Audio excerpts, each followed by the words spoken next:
we have two heavyweights of international affairs, in some ways two men who could not be more dissimilar but also similar, but both who served as United States representatives at the United Nations. They defended America's interests, our values, our freedoms, in an arena that sometimes is hostile to us. And we just saw recently with President Ahmadinejad's visit, criticizing the West and America, the type of arena that sometimes can be.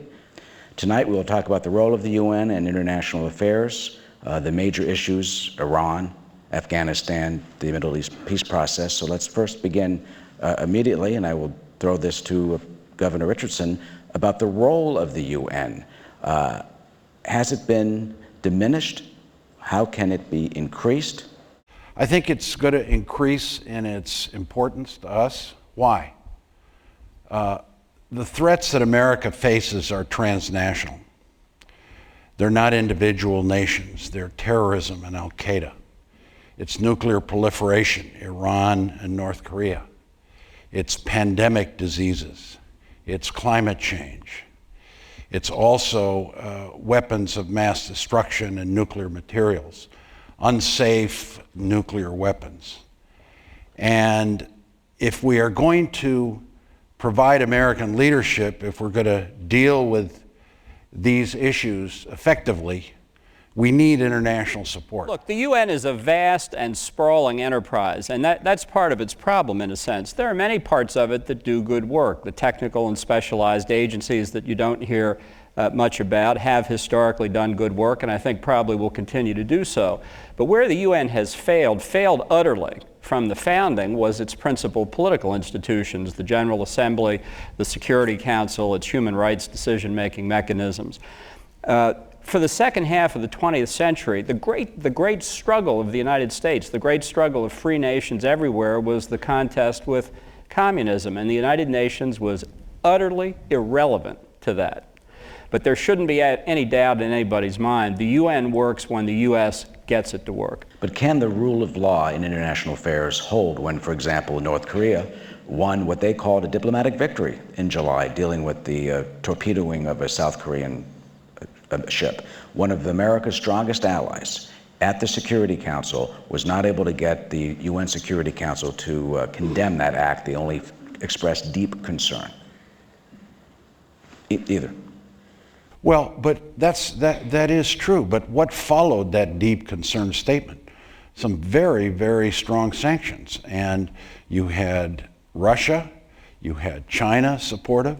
These were sanctions that were on individuals, on the financial assets of North Korea, cargo inspections of North Korean ships, arms exports, all kinds of sanctions that today are probably the most far-reaching. Yeah, the language of condemning, and Ambassador Bolton and I many times had to deal with these very, very extreme language issues, but the reality is the sanctions are on this regime, and I believe they are working.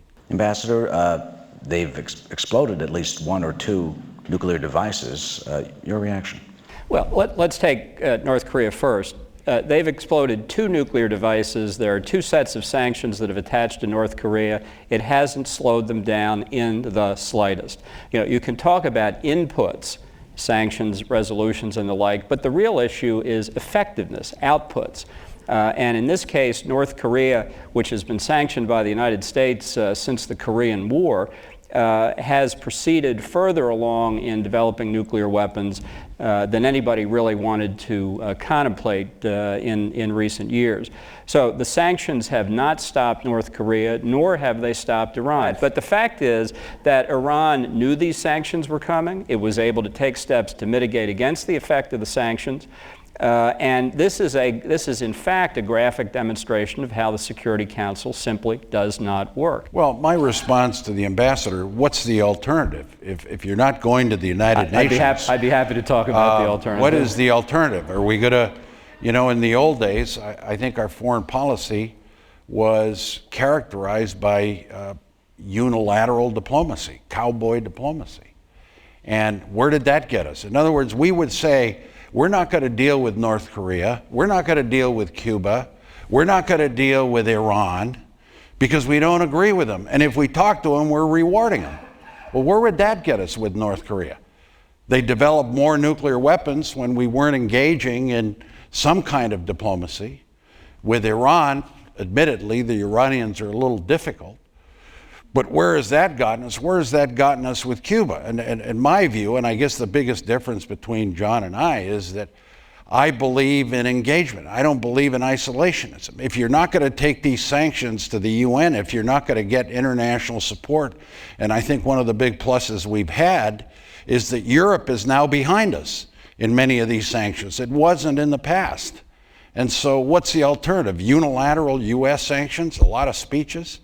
I think the UN has served us well. Here's the alternative, and this is a bipartisan criticism, so everybody should pay attention. The Bush administration, in the case of Korea, engaged in the six-party talks with North Korea from 2002 until its end. Extensive discussions with North Korea over and over again with the 5 permanent members of the Security Council and Japan, working with the countries of the region to try and resolve the North Korean nuclear weapons program, and it failed.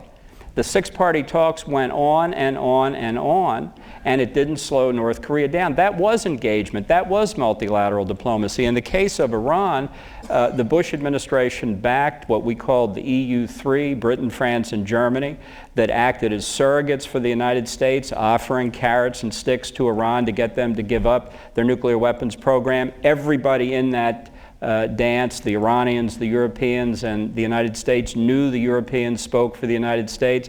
The Europeans, who are very creative at coming up with packages of carrots for countries like Iran, did their best to offer as many carrots as they could. The Iranians would take the offer of carrots, put it in their pocket, ask for more. The Europeans would give them more, and they never slowed down their nuclear weapons program. That was diplomacy. There was more diplomacy with Iran in the Bush administration than there has been in the administration with the open hand, and the diplomacy hasn't worked. And the reason it hasn't worked is that Iran wants nuclear weapons. Let's switch to Iran because of in the interest of time. I hear when we talk about North Korea echoes of Iran and what we need to do in terms of our policy, engagement, perhaps a precursor of what could happen with Iran. Yet when Mahmoud Ahmadinejad was here this last week and a half, the only people he engaged with were television reporters and journalists, I among them. He accused me of being representing the U.S. government and the Security Council at the same time. That's a feat. How do we engage them at all? Can they be engaged? And will we see a repeat of what's been happening with North Korea? Governor. Well, look, I say we engage them. It's not going to be easy. By engaging doesn't mean you do what they want or you cave in. In fact, I would want to engage them to tell them directly that they can't possibly have nuclear weapons or they're going to face crippling sanctions. They say they don't want them. Ahmadinejad sits there and says it's criminal and... well, but you know, Ahmadinejad is not the only power there. You've got students, you've got women, you've got democratic movement that almost wins presidential races. I say you start reaching out to them, maybe not to Ahmadinejad. I say that, and I believe that sanctions is a pressure point. Here's a nation that has enormous oil wealth, but they import half of their food, half of their gasoline. Effective sanctions by European nations, by the United States, across the board when it comes to financial services, assets, could work, and I believe they're starting to bite. The sanctions getting Russia to help us when it comes to missiles and weapons. I think for the first time we have real international support for these sanctions. Ambassador Bolton, is that possible with Iran? Look, we have followed a course of carrots and sticks for the last 8 years. The Obama administration's policy fundamentally is not that much different than the Bush administration's policy, and that policy has failed. Diplomacy was never going to work, and the sanctions have been borne by Iran. They've caused some incremental effect on them. I support the sanctions because I hope eventually it will lead to regime change.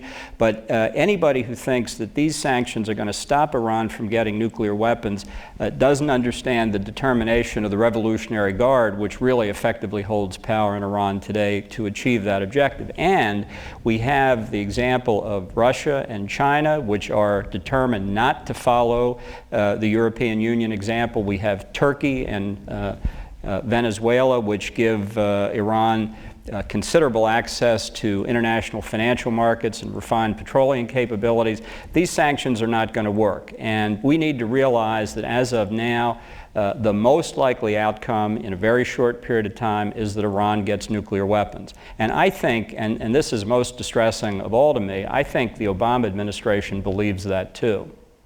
And I think their real fallback position, their real plan B, is that a nuclear Iran can be contained and deterred. I think that is fundamentally wrong. I think a nuclear Iran will change the balance of power in the Middle East forever. The talking, which has gone on for 8 years and which the governor is saying we should continue, is the umbrella that allows Iran to continue to make progress. And the more legitimacy and the more time you give them, the more certain you are making it that they will have nuclear weapons to all of our detriment. Well, let's go to these questions first, and it's about North Korea and Iran. What are the problems with dealing with North Korea militarily and with Iran militarily?